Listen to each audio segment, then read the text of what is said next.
epístola de Pedro, capítulo 4, dos versos 7 até o verso de número 11. 1 Pedro 4, verso 7 até o verso 11. Diz assim a palavra do Senhor: Ora, o fim de todas as coisas está próximo. Sede, portanto, criteriosos e sóbrios a bem das vossas orações. Acima de tudo, porém, tende amor intenso uns para com os outros, porque o amor cobre multidão de pecados. Sede mutuamente hospitaleiros, sem murmuração. Servi uns aos outros, cada um conforme o dom que recebeu, como bons despenseiros da multiforme graça de Deus. Se alguém fala, fale de acordo com os oráculos de Deus. Se alguém serve, façam na força que Deus supre, para que em todas as coisas seja Deus glorificado por meio de Jesus Cristo, a quem pertence a glória e domínio pelos séculos dos séculos. Amém. Queridos, vivemos dias difíceis e muitas vezes nesses tempos onde passamos por crises, por adversidades, por angústias, não poucas vezes surgem alguns líderes religiosos convencidos de que a vinda do Senhor está próxima. Isso não acontece agora, mas ao longo de toda a história da igreja. Em 1988, um homem chamado Edgar Whisenant, ele escreveu um folheto, ele enviou para as casas de muitas pessoas, e as pessoas receberam esse folheto, escrito por ele da seguinte maneira: 88 razões pelas quais o arrebatamento acontecerá em 1988. Ele usa uma série de argumentos, mas tudo em vão, porque, como todos sabemos, em 1988 nada aconteceu.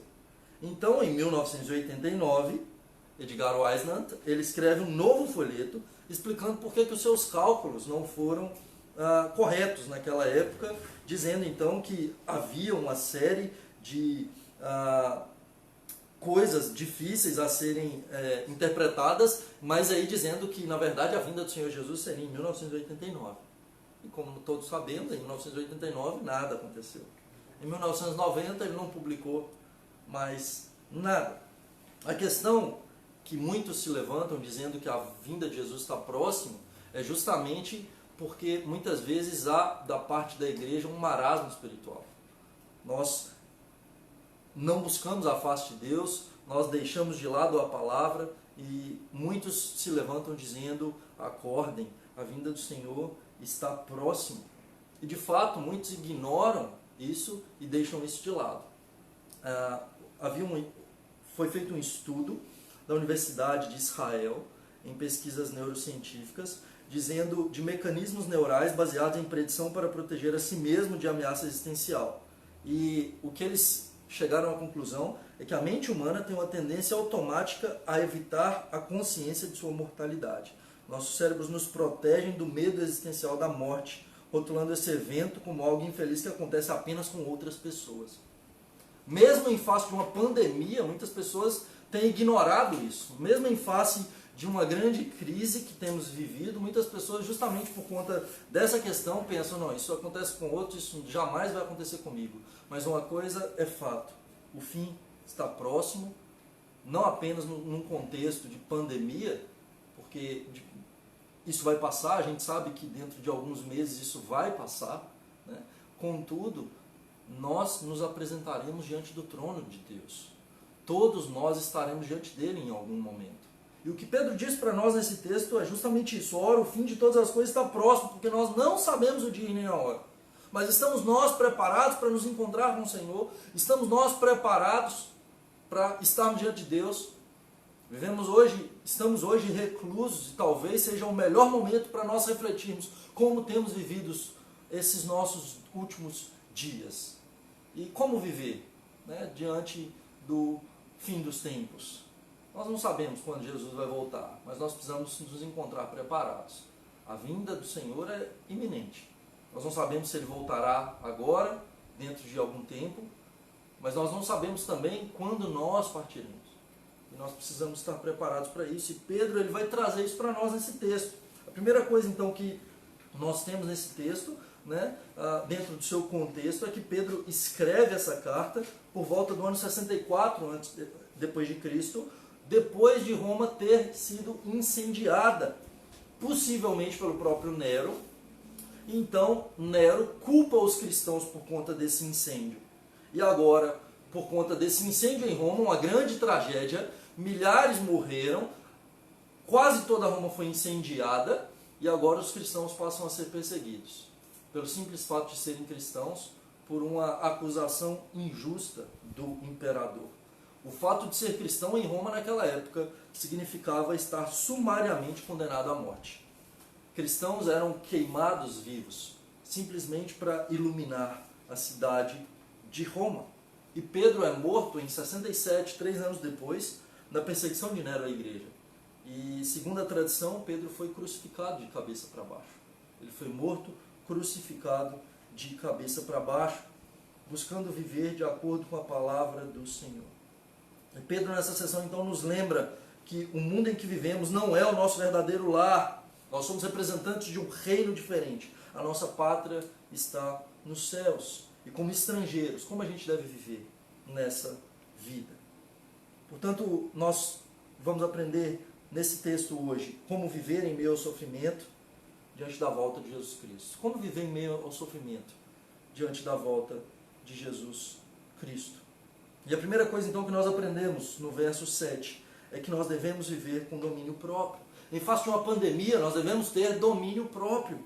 Veja o que ele diz: o fim de todas as coisas está próximo, sede, portanto, criteriosos e sóbrios a bem das vossas orações. Sede criteriosos. Criteriosos aqui é a palavra que Pedro usa, literalmente significa estar sob controle. Não ser enredado por uma opinião errada, por caminhos tortuosos. Em tempos de pandemias, há muitas fake news por aí. Em tempo de reclusão, muitas vezes as pessoas espalham notícias falsas, notícias erradas, e nós somos chamados a ser criteriosos. E não criteriosos simplesmente num contexto natural, né, de saber julgar as coisas como sendo corretas ou não, mas criteriosos num sentido espiritual. Nosso coração sendo guardado pela palavra do Senhor, não sendo conduzidos por esse mundo ou por esse sistema, mas tendo a nossa mente sujeita a Cristo. Todo cristão deve viver na expectativa da vinda do Senhor, sendo criterioso. De fato isso honra a Deus, de fato isso glorifica a Deus. As decisões que precisamos tomar implica então em amar a Deus sobre todas as coisas e amar o meu próximo como a mim mesmo. Veja, queridos, criteriosos aqui, inclusive, diz respeito a essa questão dessa transmissão online. Muitas igrejas hoje têm procurado estar com as portas abertas, querendo fazer um culto presencial. Isso não é ser criterioso, isso não é ser sóbrio, isso não é ser vigilante. Isso é uma aparente espiritualidade, dizendo amar a Deus sobre todas as coisas, mas não amando o próximo. Podendo então talvez transmitir o vírus a outros, nós somos chamados sim a ser criteriosos, a amar o nosso próximo e amar a Deus sobre todas as coisas. Sede sóbrios, a palavra que Pedro usa aqui, né, que é estar livre de influência de entorpecentes. Então a sobriedade é de fato ter a nossa mente guiada tão somente pelo Senhor. É o que Paulo vai dizer para nós: não vos embriagueis com vinho, mas enchei-vos do Espírito. Nós devemos ser conduzidos pelo Espírito de Deus. E o oposto da palavra de sobriedade, que é a questão de vigilância, é a questão de sonolência, de permanecer dormindo, que é o oposto dessa palavra no grego. E aí Pedro sabia bem disso, porque quando Jesus estava no Getsêmani, Pedro não conseguiu permanecer vigilante. Pedro não conseguiu permanecer orando. Ele cai em tentação logo em seguida, negando o seu Senhor, negando o Mestre. Agora ele diz: em face das perseguições, em face dos sofrimentos, em face das dificuldades, é necessário permanecermos sóbrios e vigilantes, pois esses dias são cruciais.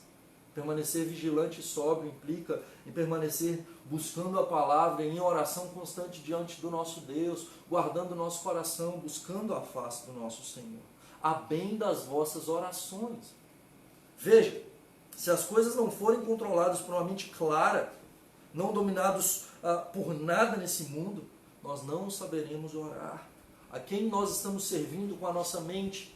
Porque se a minha mente está sendo guiada pelas coisas desse mundo, por sistemas desse mundo, por pensamentos desse mundo, a minha oração não é conduzida pelo Espírito Santo. E as minhas orações, então, não sequer chegam a Deus. A oração que Deus ouve é a oração segundo a palavra. É uma oração conduzida na palavra. É uma oração que está de acordo com a palavra, com a intercessão do Espírito Santo, sendo criteriosos e sendo sóbrios. Na sequência, Pedro diz para nós que devemos viver não apenas com domínio próprio, em face do sofrimento, em face das dificuldades, mas também com amor. Acima de tudo, é o que ele diz no verso 8, acima de tudo, tende, porém, amor intenso uns para com os outros, porque o amor cobre multidão de pecados. O amor acima de tudo. O mais importante, o ardente amor, o intenso amor uns para com os outros. Então nós somos chamados a amar uns aos outros. E veja, queridos, não é simplesmente um amor emocional, uma questão de sentimento, como muitas vezes as pessoas pregam hoje em dia, como um amor, né, que é situacional, circunstancial, que o importante é amar, e como se amor fosse, né, essa coisa egoísta que as pessoas defendem hoje. Então eu quero ser feliz, né, então eu vou fazer aquilo que eu amo. Não, Paulo não está falando de uma questão de que eu quero ser feliz, então eu vou fazer o que eu amo. O que ele está dizendo aqui que esse amor ao meu próximo é um amor sacrificial. É um amor que eu nego a mim mesmo. Não tem a ver com sentimento, porque muitas vezes eu não vou querer fazer algumas coisas para com o meu próximo. E não depende do que eu quero, depende de como eu ajo. E a Bíblia vai dizer para nós que tanto amor quanto perdão não são coisas levadas por sentimentos, mas por atitudes. Então é como eu ajo para com o meu próximo. Eu amo o meu próximo e eu cuido dele, e eu me importo com ele, e eu me sacrifico por ele. E Paulo usa a palavra um amor intenso além. Ele não coloca só esse agapau, né, esse amor de Deus, esse amor sacrificial, mas um amor intenso. E essa palavra intenso aí no grego denota um esforço máximo dos músculos de um atleta durante uma corrida. Então, na literatura grega, essa palavra era utilizada para descrever um cavalo que se esforça para correr a toda velocidade.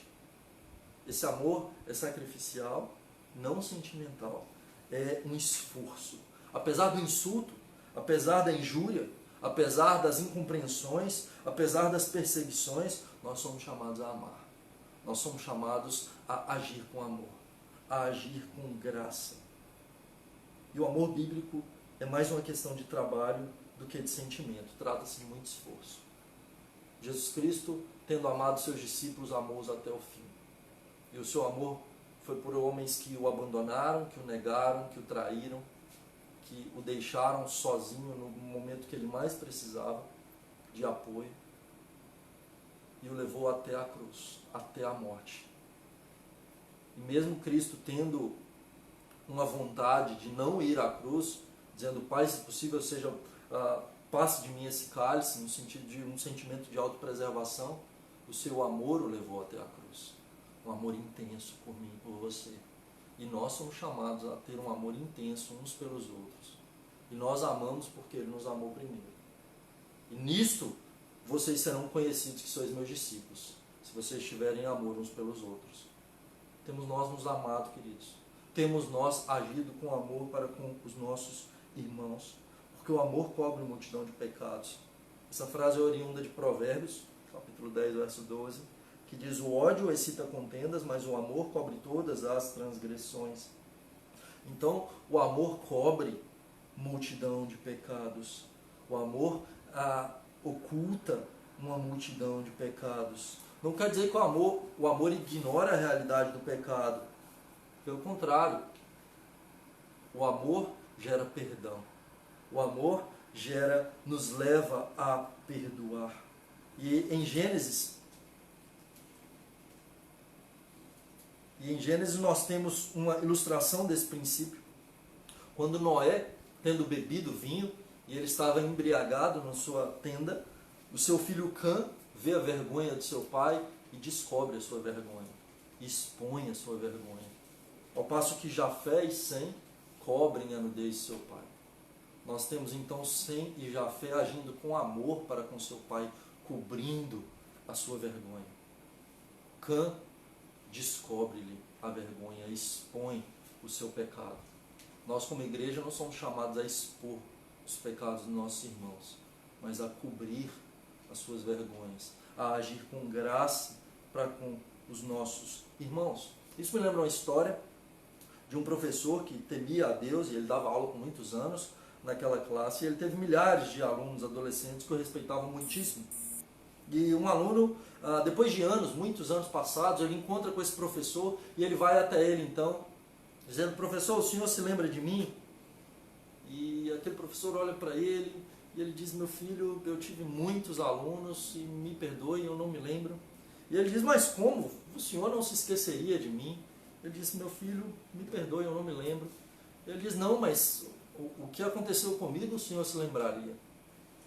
E ele então se relata: eu era muito pobre, um colega de classe tinha um relógio muito caro. E um dia eu cobicei aquele relógio e eu peguei aquele relógio e escondi. E aquele colega então contou para o senhor, dizendo que alguém havia roubado seu relógio havia sumido, e o senhor então reuniu toda a sala dizendo: se alguém roubou o relógio, na hora do intervalo, deixe o relógio sobre a minha mesa, ninguém irá saber, mas devolva o relógio. E eu, ainda assim, não devolvi o relógio, continuei com o relógio comigo, passou o intervalo, chegou o fim da aula, então o senhor falou que ninguém poderia sair da sala sem que fosse então revistado, e o senhor disse que todos fechassem os olhos, e se alguém abrisse o olho, seria reprovado na matéria, e ninguém abriu o olho. Então, todos de olhos fechados, o senhor colocou a mão então no bolso de cada aluno, e o senhor encontrou o relógio no meu bolso e seguiu procurando até o último. Agora o senhor se lembra de mim? E o seu professor responde: eu não teria como me lembrar de você. Eu também estava de olhos fechados. Nós somos chamados, queridos, em face de situações angustiantes, adversas, mesmo de pecado, de vergonha, a cobrir o pecado dos nossos irmãos, a agir com graça para com aqueles que necessitam de graça, de perdão. E ele continua dizendo de um amor hospitaleiro.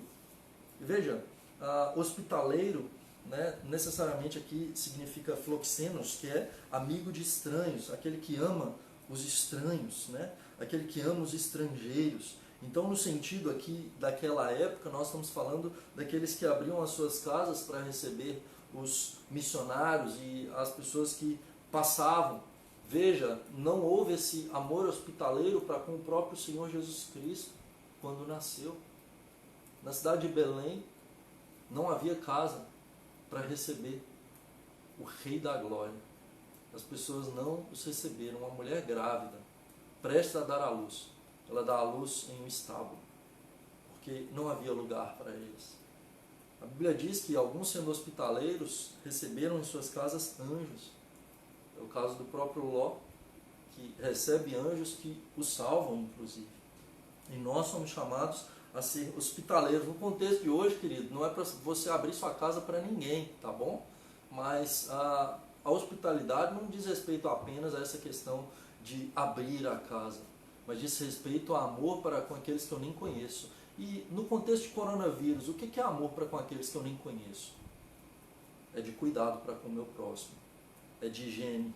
Nós temos todo um livro de Levítico sendo ensinado para o povo de Israel no deserto sobre higiene, para que não fosse de fato passadas pestes, pragas, vírus no meio do povo e para outras pessoas, preservando a vida. Eu preservo meu irmão, eu cuido do meu irmão, eu não me importo somente comigo, eu me importo com outros. E não apenas viver com domínio próprio, viver com amor, mas servindo conforme os dons que nós recebemos. Servir uns aos outros, cada um conforme o dom que recebeu, com bons despenseiros da multiforme graça de Deus. E aí ele vai usar duas formas de servir, seja aquele que fala, seja aquele que faz. E aí então nós temos, né, servir uns aos outros conforme o dom. E a palavra servir aqui, né, é ser um servo, o verbo grego diakonel, né, da onde vem a palavra diaconia. Então todos nós somos chamados a ser diáconos. De fato, o diácono é um ofício na igreja do Senhor Jesus, mas todo crente é um diácono. Todo crente é chamado a servir. Jesus diz isso aos seus discípulos quando ele diz: entre vocês eu sou como aquele que serve. Então nós somos chamados a servir, nós somos despenseiros da graça de Deus, conforme o dom, o carisma que Deus nos dá. E carisma vem de caris, da graça. Veja, a graça de Deus vem sobre todo crente, de modo que todo crente tem carisma, todo crente tem dom. Então nós recebemos dom da parte de Deus. Se nós cremos no Senhor Jesus, fazemos parte do corpo de Cristo, e corpo de Cristo nós somos, os crentes são, e nós estamos reunidos hoje, mesmo que virtualmente, em nome do Senhor Jesus, como corpo de Cristo, nós somos chamados a servir de acordo com o dom que nós recebemos. E cada cristão tem pelo menos um dom espiritual que deve ser usado para a glória do Senhor. E você pode ser instrumento de Deus para abençoar outros. E veja, num contexto de reclusão, é possível que a gente tenha algumas limitações. Mas nós podemos ser instrumento de Deus para abençoar outros por meio da internet. Nós podemos ser instrumento de Deus para abençoar missionários da nossa igreja que estão num contexto transcultural sendo afetados pelo câmbio. Então eu posso enviar ofertas para eles. Eu posso cuidar de irmãos que estão necessitados, percebendo então aqueles que precisam, compartilhando a palavra do Senhor, compartilhando a mensagem de esperança, servindo. Então, nesse contexto, talvez nos próximos dias, no seu apartamento, no seu prédio, talvez, nós teremos que sair para fazer compras. Talvez tenhamos que sair para poder comprar alguma coisa. Obviamente que teremos que fazer isso de forma muito prudente, seguindo as orientações das autoridades, mas no seu prédio tem pessoas que têm uma situação de risco maior, como idosos.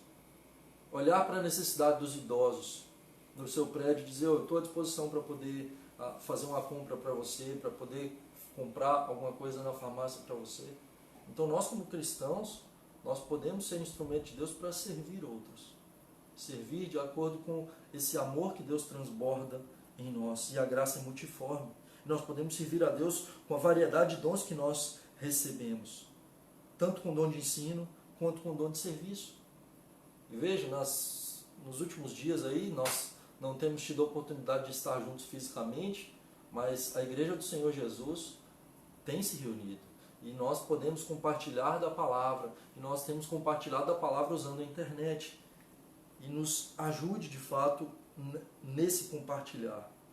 E no serviço, cuidando dos nossos irmãos. Entenda, o serviço não é para os diáconos. Os oficiais da igreja, eles devem organizar, gerir, supervisionar o serviço da igreja. Mas o serviço da igreja é feito por todos os cristãos. Assim como a evangelização é feita por todo crente. Todo cristão é chamado a evangelizar. Todo cristão é chamado a servir. Todo cristão é chamado a cuidar das necessidades dos nossos irmãos. E tudo isso, veja no final do verso 11, tudo isso em todas as coisas, para que Deus seja glorificado por meio de Jesus Cristo, a quem pertence a glória e o domínio pelos séculos dos séculos. Amém. Tudo para a glória de Deus. Nós devemos glorificar ao Senhor em todos os momentos. 1 Coríntios 10, 31, Paulo vai dizer para nós: portanto, quer comais, quer bebais, ou façais qualquer outra coisa, fazei tudo para a glória de Deus. O fim de todas as coisas está próximo, nós somos chamados a glorificar ao Senhor em todo o tempo. Certa feita, uma pessoa perguntou para um determinado cristão o que ele gostaria de estar fazendo quando Cristo voltasse. E a sua resposta foi a mesma coisa que eu tenho feito todos os dias. Podemos nós trazer essa mesma resposta? Em 1959, a rainha da Inglaterra inesperadamente visitou o estado de Michigan, nos Estados Unidos, e todos os hotéis foram contatados sobre a possibilidade de receber a rainha. Porém, apenas o Drake Hotel, o mais antigo, mas de primeira classe, estava preparado. O cais estava pronto para receber a embarcação e o tapete vermelho havia sido estendido para receber a realeza e sua comitiva. Muitos hotéis contratados se recusaram em receber a rainha porque não havia tempo hábil sem que eles pudessem se preparar. Mas quando entraram em contato com o Drake Hotel, a gerente explicou: nossos quartos estão sempre prontos para a realeza. Nós devemos sempre estar prontos para a vinda do Senhor Jesus Cristo, sempre preparados para o dia do encontro com o nosso Senhor. Que Deus nos abençoe, queridos. Vamos orar? Santo Deus, te louvamos pela tua palavra, que é viva, que é rica, que nos transforma, que nos confronta, que nos exorta e fala ao nosso coração, e nos edifica. Nesse momento, clamamos ao Senhor para que a tua paz, que excede todo entendimento, venha sobre as nossas vidas, como igreja do Senhor, para que em meio às trevas possamos levar a luz do Senhor. Para que em meio a um mundo que está apodrecido, sejamos sal. Que em meio a Deus, há pessoas desesperadas, levemos a esperança do Evangelho. Que em meio ao desamor, levemos o amor do Senhor, amor intenso uns pelos outros. Ajuda-nos a viver de acordo com a tua palavra, sendo criteriosos, ó Deus, com domínio próprio, sóbrios, amando uns aos outros e servindo, ó Deus, com graça. Oramos, ó Deus, agradecidos em nome de Jesus. Amém. Deus abençoe, queridos. Reverendo Jailton.